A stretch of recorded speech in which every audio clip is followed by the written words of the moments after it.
तो वेलकम है दोस्तों। देखिए, झारखंड बीएड का एग्जाम सामने आ चुका है, ठीक है, प्रवेश परीक्षा। और ऐसे में प्रीवियस ईयर क्वेश्चन पेपर हम लोग करने जा रहे हैं 2019 का, क्योंकि आपके एग्जाम के पॉइंट ऑफ व्यू से प्रीवियस ईयर क्वेश्चन पेपर बहुत मायने रखते हैं, ठीक है। और 2019 के फिर 22 के दोनों के मैं दूंगा। एंड हिंदी का पेपर जो है इसमें 15 क्वेश्चन रहेंगे और इंग्लिश में 15 क्वेश्चन रहेंगे। और हिंदी और इंग्लिश को हम लोगों ने कंप्लीट कर लिया था पिछले वीडियो में। अगर आपने नहीं देखा है तो डिस्क्रिप्शन में लिंक होगा, वहाँ पे आपको मिल जाएगा। इस वीडियो में हम लोग करने वाले हैं शिक्षण अभिक्षमता यानी कि टीचिंग एप्टीट्यूड का, ठीक है। तो चलिए देखते हैं टीचिंग एप्टीट्यूड में किस टाइप के क्वेश्चन आते हैं और उसका आंसर भी जानेंगे।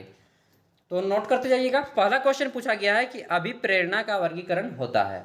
अभिप्रेरणा का वर्गीकरण कैसे होता है? तो देखिए, अभिप्रेरणा जो है व्यक्ति के दो प्रकार से आती है, पहला जन्मजात और दूसरा अर्जित, ठीक है। तो जन्मजात भी हो सकता है और अर्जित भी की जा सकती है। आगे देखते हैं, अगली क्वेश्चन है हमारी। इसमें पूछा गया है कि सीखने की प्रक्रिया में सीखने का हस्तांतरण हो सकता है, कैसा हो सकता है? तो देखिए, सीखने का जो हस्तांतरण होता है वह सकारात्मक भी हो सकता है, नकारात्मक भी हो सकता है, शून्य भी हो सकता है, यानी कि इनमें से सभी इसका राइट आंसर हो जाएगा। आगे देखते हैं। तो अगला क्वेश्चन है कि निम्न में से कौन सा मत अंतर्दृष्टि होता निम्न में से कौन सा मत अंतर्दृष्टि द्वारा सही सीखने की व्याख्या करता है, ठीक है। तो कौन सा मत अंतर्दृष्टि द्वारा सीखने की व्याख्या करता है? देखिए, यहाँ पे आपको 4 प्रकार के वाद दिए गए हैं, यानी कि 4 प्रकार के आपको थॉट दिए गए हैं। तो इसका राइट आंसर हो जाएगा आपका गेस्टाल्ट वाद, ठीक है, गेस्टाल्ट वाद। आगे देखते हैं अगला क्वेश्चन। इसमें पूछा गया है कि किस मनोवैज्ञानिक ने सीखने की सामग्री के रूप में निरर्थक शब्दों का प्रयोग किया, ठीक है। तो मनोविज्ञान का नाम बताना है, कौन से मनोवैज्ञानिक है। इसका राइट आंसर हो जाएगा एबिंगहॉस, साइकोलॉजिस्ट का नाम है, ठीक है, एबिंगहॉस। आगे देखते हैं अगला क्वेश्चन। इसमें पूछा गया है सीखने के नियम दिए हैं, किसने दिए हैं? तो सीखने का जो नियम दिया है थॉर्नडाइक ने, ठीक है, ऑप्शन सी थॉर्नडाइक। आगे देखते हैं 36 नंबर क्वेश्चन। इसमें पूछा गया है कि सीखना है, तो सीखना क्या है? राइट आंसर हो जाएगा, देखिए, सीखना जो है आपका व्यवहार में परिवर्तन करना भी है, अनुभव तथा अभ्यास का परिणाम भी होता है, व्यवहार में अपेक्षाकृत अस्थायी परिवर्तन, ठीक है, परमानेंट चेंज ये भी होता है, यानी कि इनमें से सभी इसका राइट आंसर हो जाएगा। यहाँ पे मैं आपको एक हिंट देना चाहूँगा कि इनमें से सभी अगर किसी प्रश्न में हो तो 90% चांसेस होते हैं कि वही आपका राइट आंसर हो जाएगा, ठीक है, इनमें से सभी। 5% गलत भी होता है, लेकिन 95% केसेस में सही होता है। अगला है शारीरिक वृद्धि और विकास को कहते हैं। तो क्या कहते हैं शारीरिक वृद्धि और विकास को? देखिए, जब कोई व्यक्ति शारीरिक रूप से वृद्धि भी करता है और मानसिक रूप से विकास हो जाएगा, राइट आंसर हो जाएगा इसका अभिवृद्धि, ठीक है, इसका अभिवृद्धि करते हैं, विकास और वृद्धि जब साथ में होता है। अगला क्वेश्चन है। इसमें पूछा गया है कि चिंतन संज्ञात्मक पक्ष में एक मानसिक क्रिया है, यह कथन किसका है, किन्होंने दिया है, ठीक है। तो देखिए, इस कथन को दिया है रॉस द्वारा, ठीक है, रॉस ने दिया है इस कथन को। आगे देखते हैं अगला क्वेश्चन है। इसमें पूछा गया है कि बाल मनोविज्ञान के आधार पर कौन सा कथन सर्वोत्तम है। तो देखिए, बाल मनोविज्ञान के आधार पर जो है प्रत्येक बच्चा अपना एक विशिष्ट गुण होता है, एक विशिष्ट पहचान होती है, यानी कि प्रत्येक बच्चा एक विशिष्ट होता है, ठीक है। तो इसका राइट आंसर हो जाएगा ऑप्शन डी। आगे देखते हैं 40 नंबर क्वेश्चन। तो इसमें पूछा गया है कि बाल मनोविज्ञान का केंद्र बिंदु क्या है। तो दोस्तों, बाल मनोविज्ञान उसका केंद्र बिंदु होता है बालक, ठीक है, क्योंकि जितने भी चीज़ें हम लोग पढ़ते हैं वो सभी बालक के ही रिलेटेड होते हैं। अगला है अच्छी स्मृति की विशेषता क्या होती है। देखिए, अच्छी स्मृति का मतलब होता है कुशाग्र बुद्धि, यानी कि उसका बुद्धि जो है बहुत तेज होता है। हम लोग बोलते हैं यार ये बहुत तेज है, मतलब कि वह शीघ्र और तुरंत याद भी कर लेता है, ठीक है, शीघ्र और पुनः स्मरण यानी कि याद भी कर लेता है, शीघ्र पहचान भी कर लेता है, किसी भी चीज़ को तुरंत पहचान लेता है। अरे यार, वही इंसान है जहाँ पे मैंने आपको देखा था, है ना, हाँ यही है। अच्छी धारणा भी होती है उनकी, ठीक है। आइए, ये बैठिए बैठिए बोलते हैं ना, बस मतलब जो अच्छी स्मृति वाले होते हैं ये सभी गुण होते हैं उनमें, यानी कि इनमें से सभी। अगला है 42 नंबर। संवेग शब्द का शाब्दिक अर्थ क्या होता है। तो संवेग शब्द का शाब्दिक अर्थ होता है उथल पुथल, यानी कि उत्तेजना या भावों में उथल पुथल हो जाना, ठीक है। आगे देखते हैं 43 नंबर क्वेश्चन। इसमें पूछा गया है कि कौशल सीखने की पहली अवस्था कौन सी है।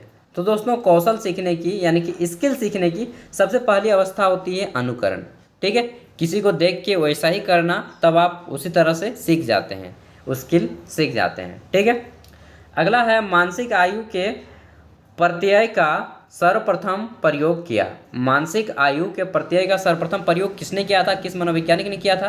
राइट आंसर हो जाएगा बीने साइमन। देखिए आदमी का जो है दो प्रकार के एज होते हैं, पहला होता है मेंटल एज, दूसरा होता है फिजिकल एज। फिजिकल एज उतना यानी कि आपके धरती में आए कितना साल हो गया, तो जनरली आदमी पूछता है उम्र कितनी हो रही, वो फिजिकल एज हो गया। और उसका दिमाग कितने साल के आदमी का जैसा है उसको बोलते हैं मेंटल एज। देखिएगा कि कोई कोई आदमी 25 साल का हो गया है, 30 साल का हो गया, लेकिन उसका जो है दिमाग एक बच्चे जैसा होता है। ठीक है, और कोई कोई देखिएगा कि बच्चा होता है मतलब कि एकदम 15, 16, 17 साल का, और उसका माइंड होता है एकदम 25, 30 साल वाले आदमी का, तो बोलते हैं उसका मेंटल एज। ठीक है, और जिस आदमी का मेंटल एज बहुत हाई लेवल का होता है ना, डेफिनेटली वो आदमी जीवन में बहुत अच्छा करता है। अगला है शैशवावस्था के लिए उत्तम शिक्षण विधि है। शैशवावस्था के लिए उत्तम शिक्षण विधि क्या है? तो देखिए इसका राइट आंसर हो जाएगा, जैसे कि मैंने बोला है कि ये सभी जिस भी ऑप्शन में हो टिक लगा दीजिएगा। ठीक है, तो इसका भी राइट आंसर ये सभी होगा, यानी कि इसमें मोंटेसोरी विधि भी है, किंडरगार्टन विधि भी है और खेल विधि भी है। ठीक है, शैशवावस्था के लिए उत्तम शिक्षण विधि ये तीनों हैं। अगला है बाल विकास में क्या होता है? तो देखिए बाल विकास जो है इसका राइट आंसर हो जाएगा, बाल विकास में आपके गर्भावस्था, जब बच्चा माँ के पेट में होता है से लेकर के किशोरावस्था तक का पूरा अध्ययन किया जाता है बाल विकास के अंतर्गत। ठीक है, चाइल्ड डेवलपमेंट। और आगे जब BA सेमेस्टर 1 करेंगे 2 देंगे ना, तो आपको चाइल्डहुड एंड ग्रोइंग अप का एक पेपर होता है, उसमें सारा कुछ ये सब पढ़ना होगा। आगे देखते हैं, तो अगला है 47 नंबर। इसमें पूछा गया है कि बाल विकास का अध्ययन क्षेत्र कैसा है? तो बाल विकास का अध्ययन क्षेत्र, मैंने बोला है कि उपरोक्त सभी को टिक लगाइएगा, ये भी सही है उपरोक्त सभी, यानी कि बाल विकास की विभिन्न अवस्थाओं का अध्ययन करना होता है, वातावरण का बाल विकास पर पड़ने वाले प्रभावों का अध्ययन, उसके बाद व्यक्तिगत विभिन्नताओं का अध्ययन, यानी कि उपरोक्त सभी। अगला है 48 नंबर। इसमें पूछा गया है कि सर्वाधिक उपयुक्त जीवित रहता है, सर्वाधिक उपयुक्त जीवित रहता है का सिद्धांत जो है किनका है? तो दोस्तों यह सिद्धांत दिया था डार्विन ने। ठीक है, चार्ल्स डार्विन, इनको जो है फादर ऑफ इवोल्यूशन भी बोला जाता है, और द ऑरिजिन ऑफ स्पीसीज नामक एक पुस्तक भी लिखी है इन्होंने, जो कि काफ़ी फेमस बुक है, और इन्हीं बुक के कारण चार्ल्स डार्विन को पूरा का पूरा ख्याति प्राप्त हुआ, प्रसिद्धि प्राप्त हुआ। अगला है बीने साइमन परीक्षण द्वारा मापन किया जाता है। तो बीने साइमन परीक्षण द्वारा क्या मापन किया जाता है? दोस्तों बीने साइमन परीक्षण के द्वारा विशिष्ट बुद्धि का मापन किया जाता है, किसी व्यक्ति के अंतर्गत जो है विशिष्ट बुद्धि कितनी है। ठीक है, आगे देखते हैं। अगला है संवेगात्मक विकास को प्रभावित करने वाले कारक है। कौन से कारक हैं? तो संवेगात्मक विकास को प्रभावित करने वाले कारक हैं, जैसा कि मैंने बोला है ये सभी सही आंसर होगा। तो आपके 5-6 क्वेश्चन जो है ऐसे ही सही हो जाएंगे अगर आप नहीं जानते हैं, फिर भी ये ट्रिक के माध्यम से ये सभी ऑल ऑफ दिस, ये जो ऑप्शन है बहुत डेंजर ऑप्शन है, इसको ध्यान में रखिएगा। ठीक है, तो संवेगात्मक विकास को प्रभावित करने वाले कारक कौन से हैं? शारीरिक स्वास्थ्य, मानसिक योग्यता और थकान, ये सभी प्रभावित करते हैं, यानी कि इनमें से सभी। आगे देखते हैं 51 नंबर। इसमें पूछा गया है कि सामाजिक प्रत्याशाओं के अनुरूप व्यवहार की योग्यता का अधिगम सामाजिक विकास कहा जाता है। उक्त कथन किनका है? ठीक है, तो ये जो कथन दिया गया है, उक्त मतलब कि ऊपर में दिया गया कथन, और निम्न मतलब कि नीचे में दिया गया कथन। ठीक है, तो ऊपर में दिया गया कथन किस मनोवैज्ञानिक का है? राइट आंसर हो जाएगा आपका हार्लॉक का है। ठीक है, ऑप्शन ए। अब देखते हैं 52 नंबर क्वेश्चन। तो हमारा क्वेश्चन नंबर 52 क्या कहता है जी? इसमें बोला गया है कि सीखने का सर्वाधिक उपयुक्त अर्थ क्या है? तो सीखने का सबसे अधिक उपयुक्त अर्थ होता है व्यवहार में आपका परिवर्तन हो जाता है। ठीक है, यानी कि व्यवहार में परिमार्जन। आगे देखते हैं कि वाणी दोष नहीं है। इनमें से कौन सा वाणी दोष नहीं है, यानी कि आपकी जो है बोली की दोष नहीं है? देखिए ध्वनि परिवर्तन और अस्पष्ट उच्चारण यह एक प्रकार का दोष है। ठीक है, आपको इंटरव्यू में बहुत सारे प्रॉब्लम उठा सकते हैं अगर आप में अस्पष्ट उच्चारण हो सकता है। तो धीमी या तेज गति से बोलना ये वाणी का परिवर्तन नहीं, ये आपके कंट्रोल में अंदर है। आप धीमी या तेज गति से बोल सकते हैं, जैसे कि मैं अभी जनरल से थोड़ा सा तेज गति से बोल रहा हूँ क्योंकि मुझे ज़रूरत है यहाँ पे रिकॉर्डिंग करने के लिए। ठीक है, हकलाना और तुतलाना ये जो है वाणी दोष है। तीव्र और अस्पष्ट वाणी, तो ये भी आपका बहुत जल्दी, जैसे कि मैं बोल रहा हूँ वाणी दोष है, मतलब इस तरह से जो बोलते हैं ना बहुत जल्दी एकदम फास्ट स्पीड, तो उसको बोलते हैं वाणी दोष। यानी कि तीनों वाणी दोष है, बस धीमी और तेज गति से बोलना वाणी दोष नहीं है। बाकी ये तीनों जो हैं ऑप्शन ए, सी और डी वाणी दोष हैं। अगला है क्वेश्चन, प्राथमिक स्तर पर मूल्यों की शिक्षा देने की सर्वोत्तम विधि है, कौन सी है? तो प्राथमिक स्तर पर मूल्यों की शिक्षा देने की सर्वोत्तम विधि क्या है? राइट आंसर हो जाएगा दोस्तों आपका ऑप्शन सी, यानी कि अध्यापक के व्यवहार में मूल्य स्थापन। ठीक है, प्राथमिक स्तर पर जो बच्चे होते हैं उनको इसी तरह से आप शिक्षा दे सकते हैं। आगे देखते हैं 55 नंबर। इसमें पूछा गया है कि मूल्यों के वर्गीकरण में सम्मिलित नहीं है, कौन सम्मिलित नहीं है मेरे को? मूल्यों के यानी कि वैल्यूज़ के। तो इसको यार इंग्लिश भी देना चाहिए, बट अब इंग्लिश दे रहा है, आगे नहीं दिया करता था। ठीक है, तो राइट आंसर हो जाएगा एन कैन प्रकारेण धनार्जन का मूल्य। ठीक है, धन अर्जन का मूल्य यानी कि धन को अर्जित करने का मूल्य मूल्य के वर्गीकरण में सम्मिलित नहीं है। बाकी आध्यात्मिक मूल्य यानी कि आपका जो है रिलीजियस, नैतिक मूल्य, सांस्कृतिक मूल्य, ये सभी शामिल हैं, और ये जो है बी नंबर शामिल नहीं है। अगला है व्यक्तित्व के संगठन का स्वरूप है, कैसा है व्यक्तित्व के संगठन का स्वरूप? राइट आंसर हो जाएगा आपका मनोवैज्ञानिक एवं शारीरिक। व्यक्तित्व के संगठन का स्वरूप कैसा है? मनोवैज्ञानिक एवं शारीरिक।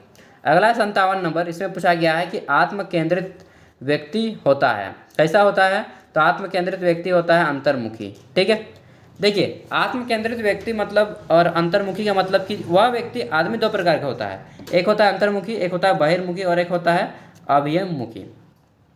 तो अंतर्मुखी जो होता है वह अपनी बातों को किसी को नहीं बताएगा, चाहे कुछ भी हो जाए उसके लाइफ में, कुछ भी नहीं बताएगा यार। ठीक है, अपने ही अंदर से में अंदर जलता रहेगा, बताएगा किसी को नहीं। बहिर्मुखी वो है कि आदमी को कुछ भी हो ना, थोड़ा सा तो हज़ार को आदमी के पास बोलेगा, वो हो गया बहिर्मुखी।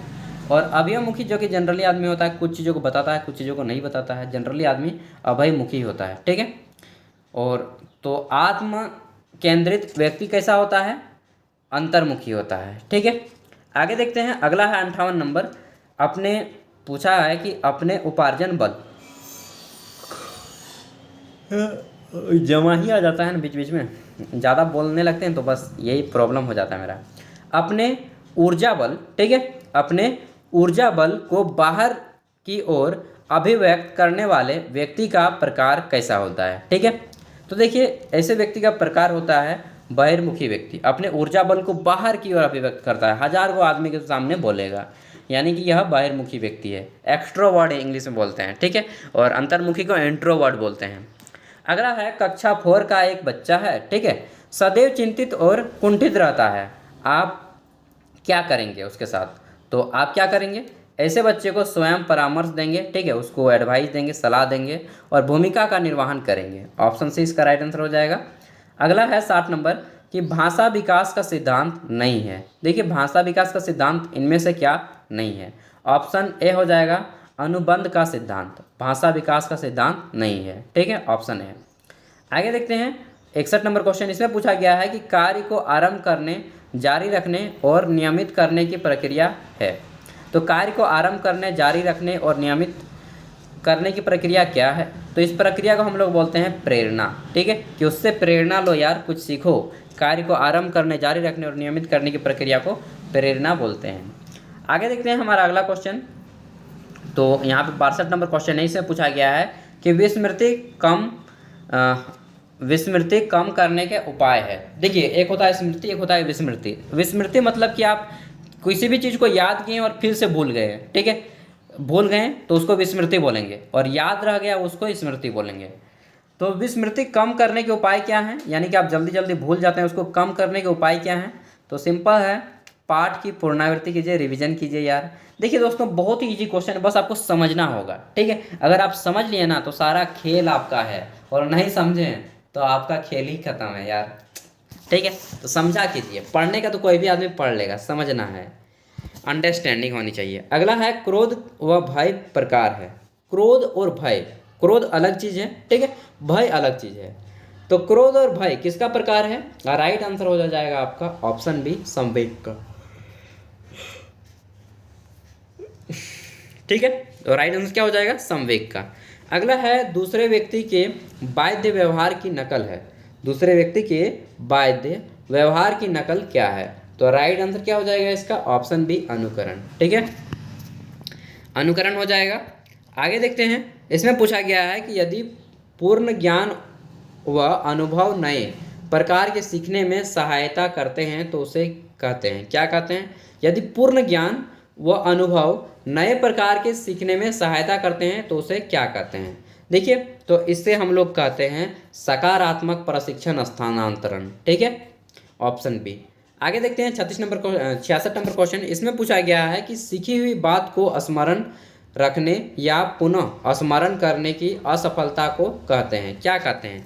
सीखी हुई बात है कोई, ठीक है, उसको स्मरण करने और पुनः स्मरण करने की असफलता को कहते हैं। जैसे कि अभी मैंने बताया कि कोई चीज़ याद की और उसको तुरंत फिर मतलब तुरंत नहीं, कुछ समय बाद उसको भूल जाते हैं, तो उसको हम लोग बोलते हैं विस्मृति। विस्मृति मतलब भूलना। ठीक है, ठीक है, स्मरण मतलब कि याद करने में असफलता हो रही है, तो इसको हम लोग बोलेंगे विस्मृति। ठीक है, आगे बढ़े नेक्स्ट क्वेश्चन।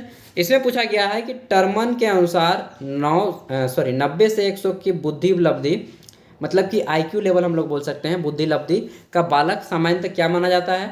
तो ऐसे बालक को हम लोग बोलते हैं जनरली सामान्य बुद्धि वाला बालक। ठीक है, बोलते हैं ये एवरेज स्टूडेंट है, कोई बात नहीं।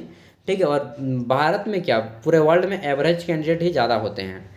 एक्सीलेंट होना है तो भाई मेहनत तो करना पड़ेगा, साथ में आपको जो है ऊपर वाला सॉफ्टवेयर कैसा देता है ये भी मायने रखता है। क्योंकि आप जो बोलते हैं ना कि नहीं सब मतलब बोलते हैं ना कि हाँ यार कुछ नहीं, बस मेहनत करो सब कुछ हो जाएगा, नहीं दोस्त, मेहनत करने से सब कुछ नहीं होता। ये जो आप बोल रहे हैं ना, ये भी बुद्धि आपको ऊपर वाला दे के ही भेजा है सॉफ्टवेयर। ठीक है, तो आदमी जैसा का सॉफ्टवेयर ऊपर वाला डालता है उसी तरह से वो काम करता है। आप कितना भी कर लीजिए कि सब कुछ आदमी के हाथ में होता है, नहीं, सब कुछ आदमी के हाथ में नहीं होता है। आप गरीब घर में जन्म कह लिए, ये ऊपर वाले के हाथ में है। आप काले क्यों जन्म लिए, ये भी ऊपर वाले के हाथ में है। आप गोरे क्यों जन्म लिए, ये भी ऊपर वाले के हाथ में है। ठीक है, तो ये चलिए जो भी है अच्छे के लिए होता है, बस इतना ही समझ लीजिए। और ये मत बोलिएगा कि ऊपर वाला सबके साथ सही करता है, नहीं यार। आपको गरीब घर में जन्म दिया, किसी को अमीर घर में जन्म दिया, जो भी है सही कर रहा है या गलत इतना तो मैं नहीं जानता हूँ। ठीक है, और चलिए ऊपर वाले के बारे में ज़्यादा क्या बोलेंगे, मेरी छतरी वाला गुस्सा हो जाएगा। अगला है हॉल का सिद्धांत निम्न में किसकी व्याख्या करता है?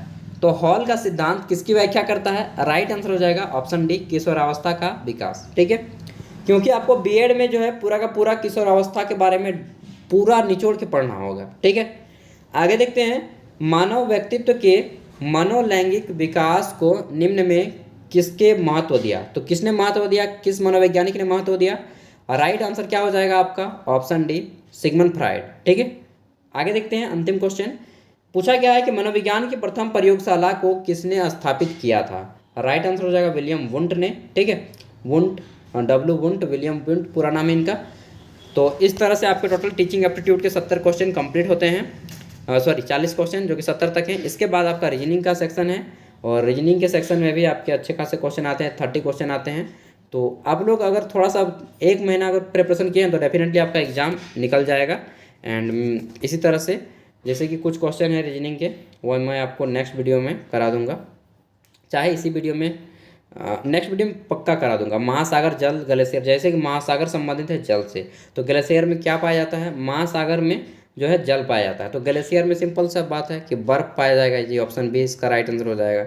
उसी तरह समीर जो है चक्रवात, समीर यानी कि हवा से चक्रवात आता है। बूंदा बूंदी का बड़ा रूप क्या होता है? समीर का बड़ा रूप होता है चक्रवात। बूंदा बूंदी का बड़ा रूप क्या होता है? तो बूंदा बूंदी का बड़ा रूप हम लोग होता है कि इसको जिस तरह से चक्रवात लाता है उसी तरह से बूंदा बूंदी जो है आपको पूरा का पूरा बरसात ला देता है। ठीक है, इस तरह से ऑक्सीजन प्रज्वलित है, कार्बन डाइऑक्साइड क्या है? तो आग बुझाना के काम में आता है, ऑप्शन सी। तो इसी तरह से आपका जो है पूरा का पूरा क्वेश्चन रहेगा। रीजनिंग का भी नेक्स्ट वीडियो में सारा दे देंगे। सीरीज के भी क्वेश्चन हैं, ब्लड रिलेशन से भी क्वेश्चन है। ठीक है, उसके बाद आपके कुछ कैलकुलेशन से भी क्वेश्चन हैं, और स्टेटमेंट से भी क्वेश्चन है, फिगर काउंटिंग से भी क्वेश्चन है। टोटल 100 इस तरह से क्वेश्चन कंप्लीट हो जाते हैं। ठीक है, तो ईजी है पेपर। बाकी मेरी ओर से बेस्ट ऑफ लक। PDF का लिंक आपको वीडियो को डिस्क्रिप्शन में मिल जाएगा। ठीक है, तो मिलेंगे नेक्स्ट वीडियो में। इसी तरह से आपकी और एक सीट लाई जाएगी जिसमें आपका पूरा कंप्लीट हो जाएगा। ठीक है।